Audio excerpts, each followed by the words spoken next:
এই জানতে হবে না, হবে না যে আমার ভিতরে ভয়টা আসবে কি করে।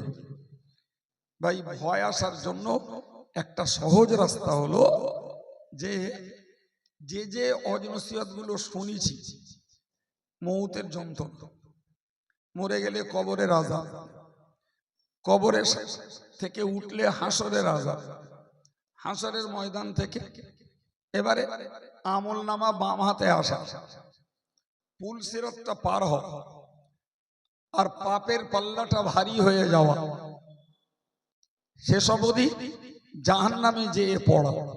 এই যে কটা জিনিস, কটা বললাম একটু গুনে নেন। মরণ যাতনা, কবরের আযাব, হাসরের আযাব, আমল নামা বাম হাতে আসা, পুল সিরাত পেরোনো, আর এই পাপের পাল্লা ভারী হয়ে যাওয়া, 7 নম্বরে জাহান্নামে যাওয়া। আচ্ছা, এই যে বিষয়গুলো আমরা আলেমেরা ওয়াচ করি, সাধারণ ভাইয়েরা মায়েরা শোনেন, ঠিক কিনা? এখন বলেন এই বিষয়গুলি হবে, আর ওই বিষয়গুলিকে আমি বাস্তবে আমি এখন ওই পরিস্থিতিতে পড়েছি, এই দুটোর পার্থক্য করুন। ওই বিষয়গুলি হবে আর আমি ওই পরিস্থিতিতে পড়েছি এখন। আমার কথা বোঝা গেল কি? কথা বুঝতে পেরেছেন?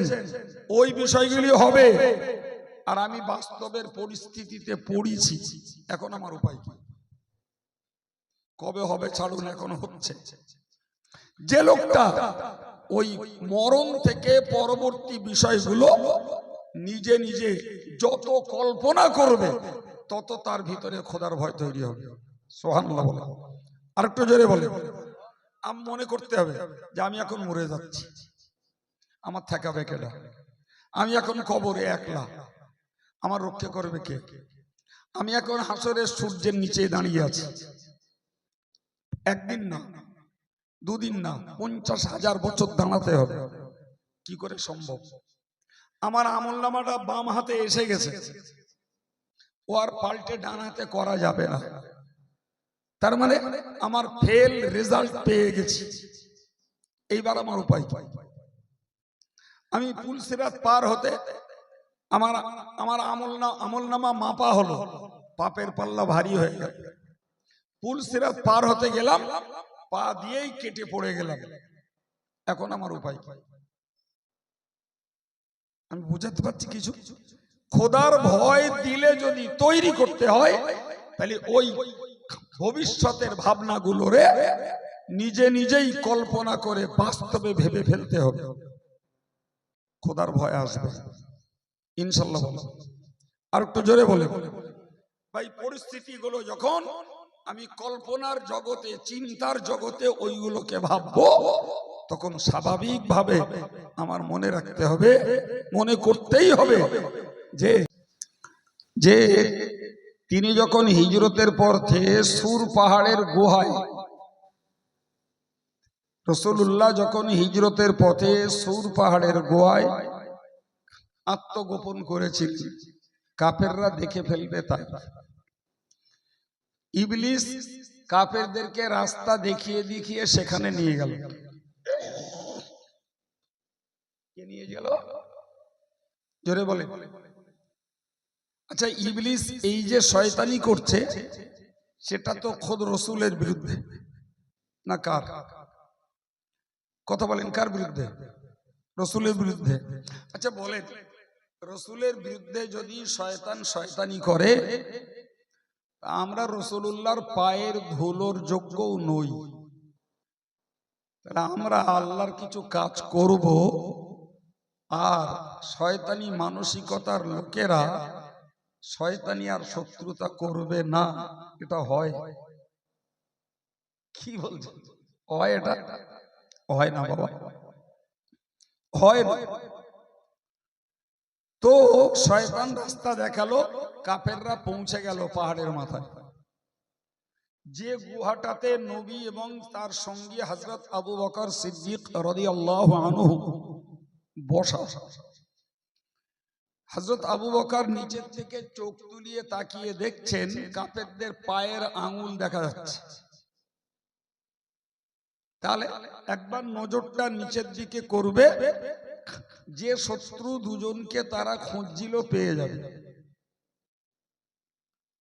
কিন্তু সাধারণত আমরা গোদা বাংলায় বলি ঊর্ধ্ব নজরে, নজর আমাদের পায়ের দিকে থাকে কম, থাকে সামনে বেশি, ঠিক না ভুল? তো তাদের সম্মুখ দিকে দৃষ্টি, পায়ের দিকে নয়। হযরত আবু বকর যখন ওই অবস্থা দেখলেন, রাসূলুল্লাহ আবু বকরের উরুতে মাথা রেখে ঘুমাচ্ছে, হযরত আবু বকর সিদ্দিক রাদিয়াল্লাহু আনহু রাসূলকে জাগিয়ে তুললেন, তুলে বললেন, ইয়া রাসূলুল্লাহ, ওই দেখুন কাফেরদের পায়ের আঙুল দেখা যাচ্ছে। তার মানে ওরা একবার পায়ের দিকে দৃষ্টি করলেই আমাদেরকে দেখে ফেলবে।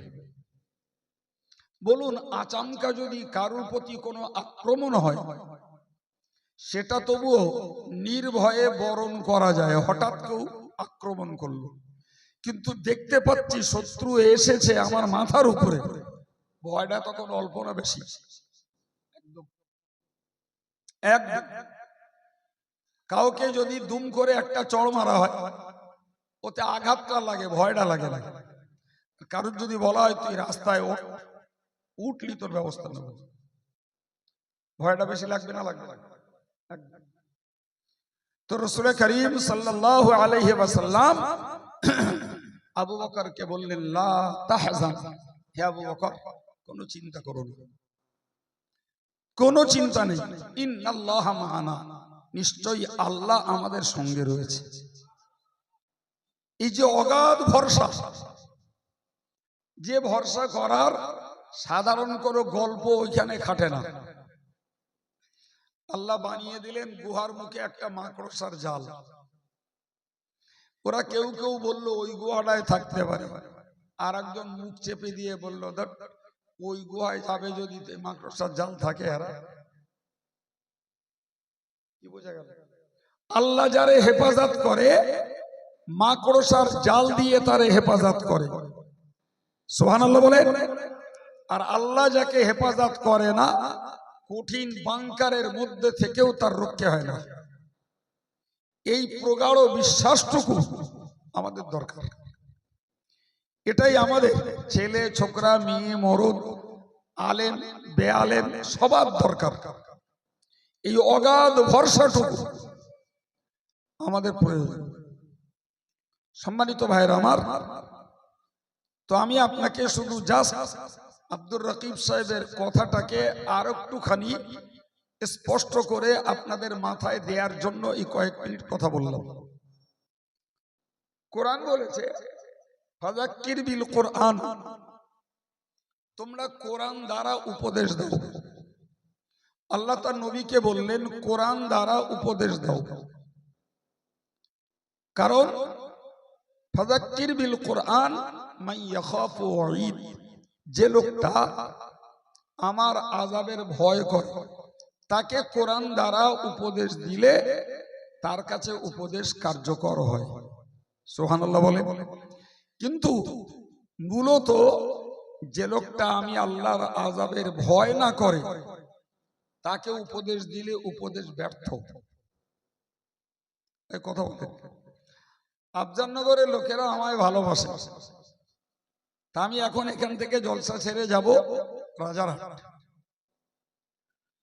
তা আমি বললাম যে এই রাস্তাটা দিয়ে যদি আমি হামাদামায় উঠি কেমন হয়। আমার ধরুন মহিজুদ্দিন আমাকে বললো, বলো হুজুর এই রাস্তায় যাবে না, রাত বেশি হয়েছে, এই রাস্তায় যাওয়া ঠিক হবে না, বাদ দাও দিন, সারা জীবন ঘুরতে আজকে তুমি বাধা দিচ্ছ। তো মহিজুদ্দিন ভয় দেখে কোনো লাভ হইলো? মহিজুদ্দিন আমারে ভালোবেসে আমারে সাবধান করলো, তা আমি ধুর করে উড়িয়ে দিল। তো মহিজুদ্দিন সাবধান করে লাভটা কি হলো? কথা বলে কোন লাভ হলো?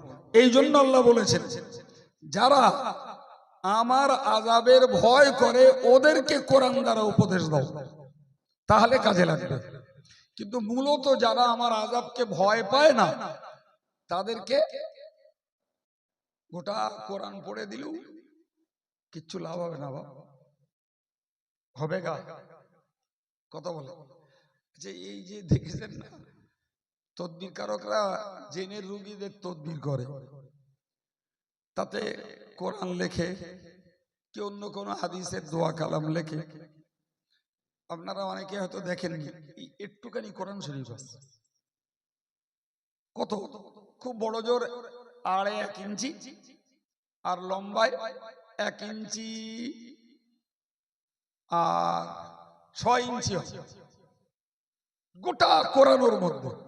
আচ্ছা, ওই যদি একটা তাবিজ গলায় ঝুলানো হয়, তাহলে আর তদবির কারকের এই একটু লেখা আর নেওয়ার দরকার আছে? কি বলছেন? বিশ্বাস করুন, যে জেনেরা আল্লাহরে ভয় পায়, ওরে যদি একটা আয়াত লিখে রুগীর গলায় ঝুলিয়ে দেওয়া যায়, ইনশাল্লাহ ওতেই কোরআনের ইজ্জতে ও চলে যাবে। সুবহানাল্লাহ বলে। কিন্তু যে বেয়াদব জেনেরা আল্লাহরে ভয় করে না, গোটা কোরআন ঝুলিয়ে দিল, ও রুগীর পাত ছাড়বে না। আমার কথা মনে হচ্ছে কিছু? আমি তিক্ত অভিজ্ঞতা নিয়ে বলছি, তিক্ত অভিজ্ঞতা মানে পোড় খাওয়া অভিজ্ঞতায় দেখেছি। এই মানুষ যারা আছে, কবরের ভয় নেই, জাহান্নামের ভয় নেই, হাসরের ভয় নেই, আছে না নেই? ওই জেনেদের মধ্যে এরকম আছে, ও কবর, হাসর, জাহান্নাম কিচ্ছু ভয় করে, কিচ্ছু ভয় করে না। ওর কাছে গোটা কোরআন গলায় ঝুলিয়ে দিলেও ও নড়বে না, কষ্ট হবে, তারপরেও বসিরহাট হুজুর গল্প করেছেন পানিকুবরা হুজুরের কাছে, আর আমি হুজুরের কাছ থেকে ওই গল্পটা 2-3 বার শুনেছি। বসিরহাট হুজুর বলছেন যে আমি জব্বারি কাহারি ফয়েজ দিয়ে একটা বাড়ি বন্ধ করেছি, তদবির করে না। ফয়েজ দিয়ে বাড়ি বন্ধ করলে 7 আসমান পর্যন্ত আর 7 জমিনের নিচে পর্যন্ত সব আগুনের পাঁচিল হয়ে যায়। সুবহানাল্লাহ বলে। তো হুজুর বলছেন, আমি যখন ফয়েজ দিয়ে বন্ধ করেছি, তো টোটালটাই আগুনের পাঁচিল তৈরি হয়েছে। তো আমি দেখতে পাচ্ছি সেই আগুনের পাঁচিল ভেদ করে জেনেরা ভেতরে ঢুকছে, মরে যাচ্ছে, ফেলে দিচ্ছে, মরে যাচ্ছে, ফেলে দিচ্ছে। এই করে করে করে করে যখন গোষ্ঠীর সব নিপাত গেছে, তবে ঠান্ডা হয়েছে। কি বলবেন, কি ভাববেন আপনি? ওদের মধ্যে কি নেই? আল্লাহর ভয় নেই। ও আল্লাহর ভয় নেই বলে নিজের জীবন ধ্বংস হচ্ছে, তাও অন্যায় জেদ ছাড়ে না। কথা বুঝতে পারেন না? তো এজ ইট ইজ সাধারণ সমাজে যেমন কিছু মানুষ আছে, আর ওই রকম আলেম শ্রেণীতেও কিছু মানুষ আছে, জানেন তো?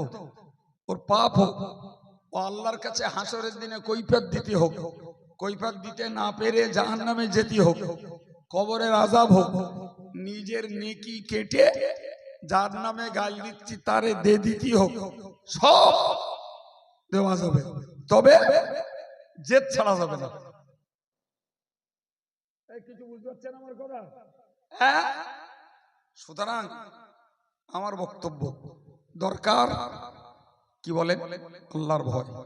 জেনেদেরও দরকার, মানুষেরও দরকার, সাধারণ লোকেরও দরকার, আলেমেরও দরকার। কি দরকার বাবা? জোরে বলেন। আল্লাহর ভয়। আল্লাহর ভয় ভিতরে ঢুকলে, যে সে মানুষ হোক আর জেন হোক, তার কাছে কোরআন হাদিসের দুটো কথা বললে আশা করা যায় কাজে লাগবে। আর যদি আল্লাহর ভয় না থাকে, আলেম বেআলেম, জি পীর সেজেছে, পীরজাদা সেজেছে, আর সাধারণ মানুষ, ভাই এদের জীবন, এদের কথা সংশোধন হওয়া খুব মুশকিল। হযরত আবু যার রাদিয়াল্লাহু আনহু, নবী পাকের প্রিয় সাহাবী, তিনি একদিন রাসূলুল্লাহকে বললেন, আওসিনি ইয়া রাসূলুল্লাহ, বললে হুজুর আমাকে কিছু উপদেশ দিন, আমাকে কিছু উপদেশ দিন। আল্লাহ পাকের নবী সাল্লাল্লাহু আলাইহি ওয়াসাল্লাম সাহাবী আবু যারকে বললেন, ওগো আবু যার, উসিকা বিতাকওয়াল্লাহ, আমি তোমাকে আল্লাহর ভয়ের উপদেশ দিচ্ছি, তুমি আল্লাহকে ভয় করো। ফাইন্নাহু আসয়ানুল লিআমরিকা কুল্লি, সুবহানাল্লাহ। আল্লাহর ভয় এমন একটা সম্পদ যে তোমার প্রত্যেকটা কাজকে সুন্দর বানিয়ে দেবে, তোমার প্রত্যেকটা কথাকে সুন্দর বানিয়ে দেবে। সুবহানাল্লাহ বলো। যদি ভিতরে খোদার ভয় থাকে, তোমার কাজও সুন্দর হবে, তোমার কথাও সুন্দর হবে। খোদার ভয় যদি না থাকে ভাই, কাজও হবে এলোমেলো, অগোছালো, অসুন্দর, কথাও হবে ওই রকম অনর্থক।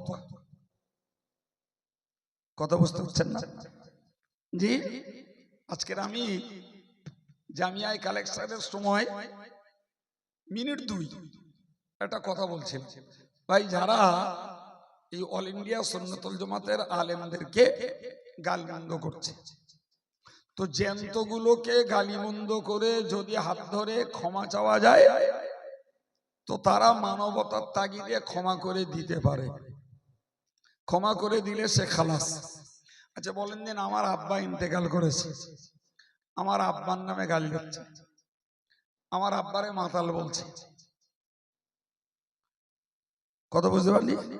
বসের হুজুরির নামে যদি তার ইন্তেকালের 70 বছর পরে গাল দিতে ভয় না লাগে, তাহলে আমার আব্বার নামে গাল দিতে আর ভয় লাগে? আচ্ছা এইটুকু ভয় যদি মনের ভিতরে ঢুকতো যে এই আমি মরা মানুষের নামে গাল দিচ্ছি, তো মরা মানুষের কাছে তো ক্ষমা চাওয়ার কোনো সুযোগ নেই। জেনতেন নাই রাগ সামলাতে না পেরে আমি মইজুদ্দিনই 2-4 কথা ঝেঁকে বলে দিল। মইজুদ্দিন আমারে প্রচুর মহব্বত করে, মনে মনে খুব দোহল, হুজুরের এত ভালোবাসি আর হুজুর আমার এরম বললে। তা আমি বুঝতে পেরে মইজুদ্দিন হাত ধরলাম, রাগের মাথায় বলে ফেলেছি, তুমি কিছু মনে করো না, সত্যি তোমার বলা আমার ঠিক হয়নি। মইজুদ্দিন যেমন আগুন হয়েছে ওইরকম পানি হয়ে যাবে, আর মরা লোকের নামে গাল দিয়ে কোথায় যাবো? উপায় আছে? খোদার ভয় যদি দিলে থাকে তাহলে কথা সুন্দর হয়ে যায়। আমার আল্লাহ নবী তার সাহাবীকে বললেন, ফাইন্নাহু আসয়ানুল লিআমরিকা কুল্লি, ওগো আবু যার, তোমার জন্য আমার উপদেশ, আল্লাহকে ভয় করো এবং মনে রাখো, ভয় যদি করো তোমার কাজ যেমন হবে সৌন্দর্য মণ্ডিত, তোমার কথাও তো মনে হবে সৌন্দর্য মণ্ডিত। হে ভাইরা আমার, আমাদের আমল যদি শুধরাতে হয় আর কথা যদি শুধরাতে হয়, দরকার বেশি করে আল্লাহর ভয় দিলে সৃষ্টি করা। যদি বলেন হুজুর সেটা আবার কেমন করে হবে, সত্যি সেটাও জানার দরকার।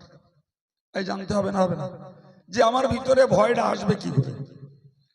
ভাই ভয় আসার জন্য একটা সহজ রাস্তা হলো যে যে যে অজনসিয়ত গুলো শুনেছি, মৌতের যন্ত্রণা, মরে গেলে কবরের আযাব, কবরে থেকে উঠলে হাসরের আযাব, হাসরের ময়দান থেকে এবারে আমল নামা বাম হাতে আসা, পুল সিরাতটা পার হওয়া, আর পাপের পাল্লাটা ভারী হয়ে যাওয়া, সেসব অবধি জাহান্নামে যেয়ে পড়া। এই যে কটা জিনিস, কটা বললাম একটু গুনে নেন। মরণ যাতনা, কবরের আযাব, হাসরের আযাব, আমল নামা বাম হাতে আসা, পুল সিরাত পেরোনো, আর এই পাপের পাল্লা ভারী হয়ে যাওয়া, 7 নম্বরে জাহান্নামে যাওয়া। আচ্ছা এই যে বিষয়গুলো আমরা আলেমেরা ওয়াজ করি, সাধারণ ভাইয়েরা মায়েরা শোনেন, ঠিক কিনা? এখন বলেন এই বিষয়গুলি হবে, আর ওই বিষয়গুলিকে আমি বাস্তবে আমি এখন ওই পরিস্থিতিতে পড়েছি, এই দুটোর পার্থক্য করুন। ওই বিষয়গুলি হবে আর আমি ওই পরিস্থিতিতে পড়েছি এখন। আমার কথা বোঝা গেল কি? কথা বুঝতে পেরেছেন? ওই বিষয়গুলি হবে। আর আমি বাস্তবের পরিস্থিতিতে পড়েছি, এখন আমার উপায় কি? কবে হবে ছাড়ুন, এখন হচ্ছে। যে লোকটা ওই মরণ থেকে পরবর্তী বিষয়গুলো নিজে নিজে যত কল্পনা করবে, তত তার ভিতরে খোদার ভয় তৈরি হবে। সুবহানাল্লাহ বলে। আরেকটু জোরে বলে। আমি মনে করতে হবে যে আমি এখন মরে যাচ্ছি, আমার ঠেকাবে কেডা? আমি এখন কবরে একলা, আমার রক্ষা করবে কে? আমি এখন হাসরের সূর্যের নিচে দাঁড়িয়ে আছি, একদিন না, দুদিন না, 50,000 বছর দাঁড়াতে হবে। কি করে সম্ভব? আমার আমলনামাটা বাম হাতে এসে গেছে, ও আর পাল্টে ডান হাতে করা যাবে না। তার মানে আমার ফেল রেজাল্ট পেয়ে গেছি। এইবার আমার উপায় কি? আমি পুলসিরাত পার হতে আমার আমলনামা মাপা হলো, পাপের পাল্লা ভারী হয়ে গেল। পুলসিরাত পার হতে গেলাম, পা দিয়েই কেটে পড়ে গেলাম। এখন আমার উপায় কি? আমি বুঝাতে পারছি কিছু? খোদার ভয় দিলে যদি তৈরি করতে হয়, তাহলে ওই ভবিষ্যতের ভাবনাগুলোরে নিজে নিজেই কল্পনা করে বাস্তবে ভেবে ফেলতে হবে। খোদার ভয় আসবে ইনশাল্লাহ। বলো আর একটু জোরে বলে। ভাই পরিস্থিতিগুলো যখন আমি কল্পনার জগতে, চিন্তার জগতে ওইগুলোকে ভাববো, তখন স্বাভাবিকভাবে আমার মনে রাখতে হবে, মনে করতেই হবে যে আল্লাহ ছাড়া রক্ষা করার কেউ নেই। সম্মানিত ভাইরা আমার, মনে রাখুন, হযরত আবু যার রাদিয়াল্লাহু আনহু এই কথাটা শুনবার পরে নবীকে বললেন, কুলতু জিদনি ইয়া রাসূলুল্লাহ, ও আল্লাহ পাকের নবী, আমাকে আরো একটু বেশি উপদেশ দেন, আরো একটু বেশি উপদেশ আমায় দেন। আমার আল্লাহ পাকের নবী বললেন, আলাইকা বিকাসরাতি যিকরিল্লাহি ওয়া তিলাওয়াতিল কুরআন ফাইন্নাহু নূরুল লাকা ফিস সামাই ওয়া নূরুল লাকা ফিল আরদ। হে আবু যার, তুমি যদি আরো উপদেশ নিতে যাও, তোমার জন্য পরের উপদেশ হলো তুমি বেশি বেশি করে আল্লাহ পাকের জিকির করো, আর বেশি করে কোরআন শরীফ পড়ো। এই কোরআন এবং জিকির হলো যেমন তোমার জন্য জমিনে নূর, তেমন তোমার জন্য আসমানেও নূর। জোরে বলুন। একটা আমল কি করতে হবে? আমরা কোরআন সবাই পড়তে পারি না, কিন্তু জিকির মাশাআল্লাহ সবাই করতে পারে। হ্যাঁ না বলে? পারি না? পারি না।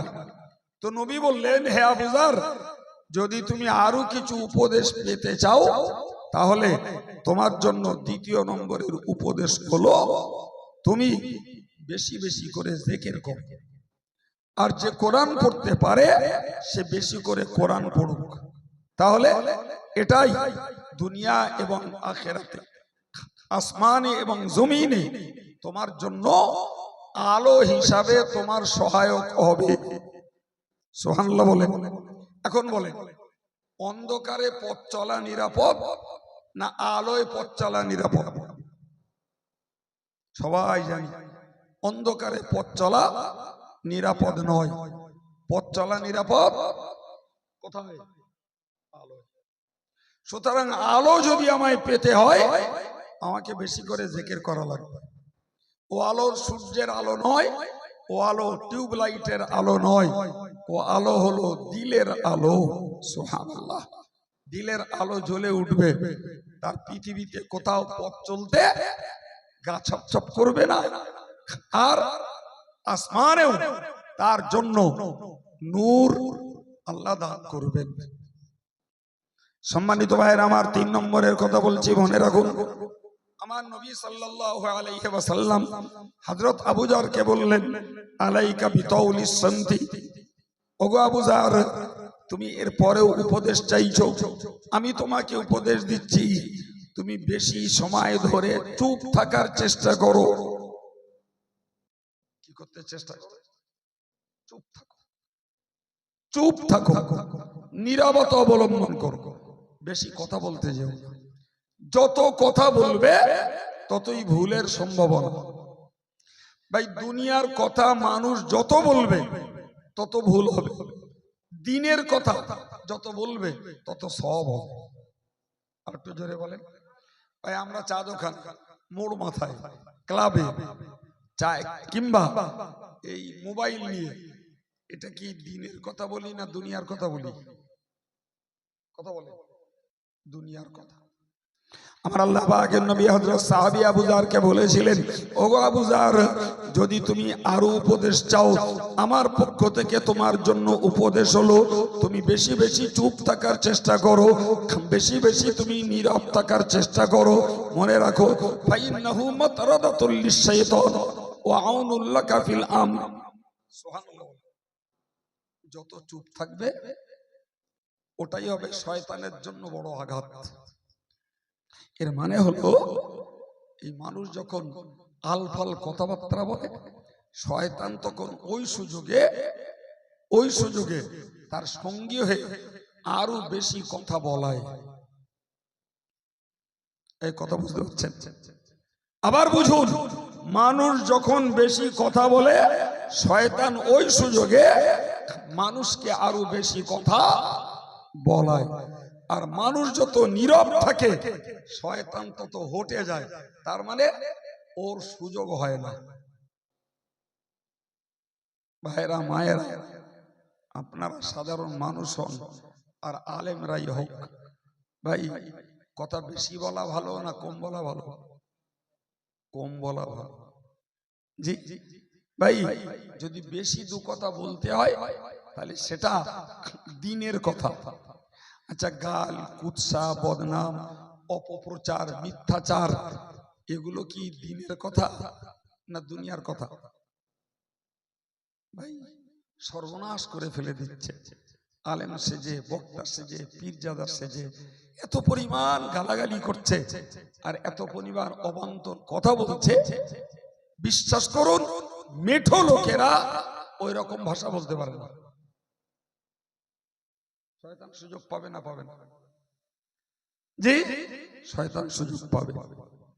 আল্লাহ পাকের নবী বললেন, ওগো আবু যার, মনে রাখো তুমি যত নীরবতা অবলম্বন করবে, যত নীরবতা অবলম্বন করবে শয়তান তত হটে যাবে এবং ওইটাই হবে তোমার জন্য তোমার কাজের সহযোগী। যারা যত কম কথা বলে তাদের কাছ থেকে হিকমতের কথা পাওয়া যায়, যারা যত কম কথা বলে তাদের কাছ থেকে ভালো যুক্তি পরামর্শ পাওয়া যায়, যারা যত কম কথা বলে এদের কাছ থেকে জ্ঞান বুদ্ধিও পাওয়া যায়। আপনি লিখে নেন, যারা দুনিয়ার কথা যত বেশি বলে এদের কাছে কুবুদ্ধি, কুটবুদ্ধি, ক্ষতির বুদ্ধি ছাড়া ভালো বুদ্ধি কখনো পাওয়া যেতে পারে না। তো আমার কথা না রে বাবা, তো নবীর হাদিস। এর জন্য আমাদের অভ্যাস করতে হবে, একদিনের কাজ না, জ্ঞানটা নিতে হবে, অভ্যাসটা করতে হবে। কি করতে হবে? আমি ফাও কথা বলা কমিয়ে ফেলব, বেকার কথা বলবো। আল্লাহ পাকের নবী বলেছেন, মিন হুসনি ইসলামিল মারই তারকু মা লা ইয়ানি। প্যারে নবী বলেন, একজন ভালো মুসলমানের চিহ্ন হলো, ভালো মুসলমানের চিহ্ন হলো ওই ভালো মুসলমানটা অনর্থক কাজ আর অনর্থক কথাকে ত্যাগ করবে। ওই লোকটা হলো ভালো মুসলমান। যে কথার কোনো মানে হয় না কিংবা যে কথার কোনো মন্দ মানে হয় এইরূপ কথা বলা বন্ধ করবে। এবং শুধু ওই নয়, যে কাজে না রয়েছে তার সংসারের উপকার, না রয়েছে তার ধর্মের উপকার, এই কাজটাও তাকে ত্যাগ করা লাগবে। বুঝে আসছে?